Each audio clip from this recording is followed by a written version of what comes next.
Hello বন্ধুরা, good afternoon. তোমরা সবাই কেমন আছো? আমি খুব ভালো আছি, আশা করি তোমরাও সবাই খুব ভালো আছো। আজকে দেখো তো চিংড়ি মাছ নিয়ে আসছে মাছ বাজার থেকে। এখন আমি চিংড়ি মাছগুলো রান্না করব আর তোমাদেরকে আমি দেখাবো রেসিপিটা। তো তোমরা আমার সাথে থাকো আর দেখো। তো আমার মাছগুলো এখানে ভাজা হয়ে গেছে, এখন আমি রান্না চাপাবো। সেটা আমি রেডি করে নিয়েছি। এখানে আছে পেঁয়াজ, এখানে আদা, রসুন, কাঁচা লঙ্কা। এটাকে আমি বেটে নেব একসঙ্গে করে, তারপর আমি রান্নাটা বসাবো। আমি পেঁয়াজ দিয়ে দেব, তারপর আমি একটা এখানে পেস্ট রেডি করে নেব। এখানে চিংড়ি মাছের তেল যেটা ছিল আমি সেটাই ইউজ করব, কেন ওটাতে ফ্লেভারটা সুন্দর আসে। তো আমি এখানে পেঁয়াজ কুচি দিয়ে দিচ্ছি।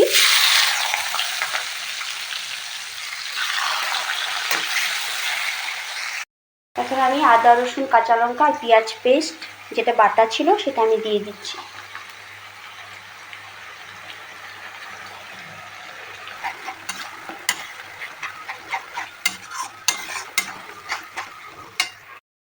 এখন টমেটোগুলো দিয়ে দেব। আমি একটা রেডি করব। এখানে হলুদ গুঁড়ো, তোমাদের আন্দাজ মতো লঙ্কা গুঁড়ো দিবে। আমি এখানে 1.5 চামচ লঙ্কা গুঁড়ো দিচ্ছি, জিরার গুঁড়ো দিচ্ছি, আর এখানে ধনে গুঁড়ো দিচ্ছি। এখানে আমি সব মশলাগুলোকে একটা সুন্দর করে সব কিছু মিশিয়ে এটাকে রেডি করে নিয়েছি। এটা আমি ওখানে ব্যবহার করব। এখানে একটু চিনি ব্যবহার করছি, মিষ্টি না দিলে ভালো লাগবে না। তাই এখানে মশলাটা আমি রেডি করে রেখেছিলাম, সেই মশলাটা দিয়ে দিচ্ছি।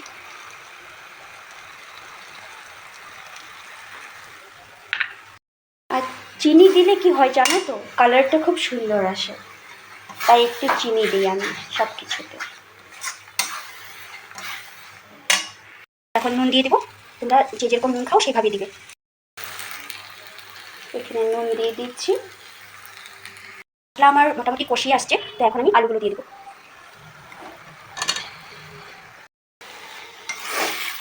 এখানে কষানো হয়ে যাচ্ছে, আর একটু সময় আমি কষাবো সুন্দর করে। জল দিয়ে দিব,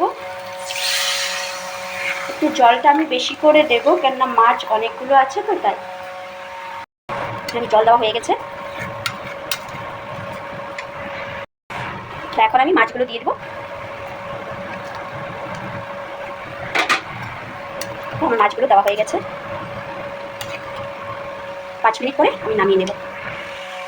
তো দেখো বন্ধুরা, আমার এখানে রান্না হয়ে গেছে, আর তোমরা একবার বানিয়ে খেয়ে দেখবে এইভাবে, কেমন লাগে খেতে। দারুণ লাগে খেতে, একবার খেয়ে দেখবে বানিয়ে। আমি জানি অনেকেই খেয়েছো, বাট তারপরেও আমি রেসিপিটা শেয়ার করলাম তোমাদের সঙ্গে। যারা খাওনি একবার বানিয়ে খেয়ে দেখবে, খুব ভালো লাগবে খেয়ে। তো চলো বন্ধুরা, আজকে রেসিপিটা আমি এখানে শেষ করলাম। আমার কমপ্লিট হয়ে গেছে বানানো চিংড়ির ঝাল। আর তোমরা বানিয়ে নিশ্চয়ই এটা একবার খেয়েও দেখবে, ভালো লাগবে, দারুণ হয় খেতে। আর ভালো লেগে থাকলে তাহলে একটা লাইক আর কমেন্ট করতে একদম ভুলো না। চলো এখানেই আজকে শেষ করছি। সবাই ভালো থেকো, সুস্থ থেকো, বাই।